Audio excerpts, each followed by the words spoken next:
அந்தமான் தீவின் கடைசி கழுதை ஜாக்கை பற்றிய ஒரு செய்தி தொகுப்பை பார்க்கலாம்.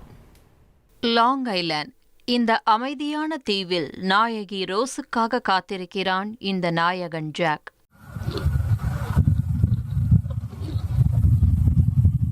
முழு அந்தமான் தீவுகளிலும் உயிருடன் இருக்கும் கடைசி கழுதை இந்த ஜாக் மட்டும்தானாம். சுமார் 18 ஆண்டுகளுக்கு முன்பு ஸ்கூபா டைவிங் வளர்ந்து கொண்டிருந்த காலத்தில் கடற்கரையில் உபகரணங்கள் சுமக்க 2 கழுதைகள் இங்கு கொண்டு வரப்பட்டன. மணலில் வாகனங்கள் செல்ல முடியாத சூழலில் இவைதான் வேலைக்கார ஹீரோக்கள். பின்னர் அவை சில குட்டிகளையும் ஈன்றுள்ளன. ஆனால் பராமரிப்பு சிக்கல்கள், இயற்கை காரணிகள், பயன்பாடு குறைவு உள்ளிட்ட காரணங்களால் காலப்போக்கில் கழுதைகள் எண்ணிக்கை படிப்படியாக குறைந்து இப்போது மீதமிருப்பது ஜாக் மட்டுமே.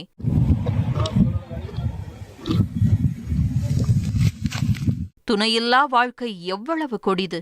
இந்த ஜாக்கிற்கு ஒரு ரோஸை தேடி தாருங்கள் என்பதுதான் இங்கு வரும் பல சுற்றுலா பயணிகளின் கோரிக்கையாக உள்ளது.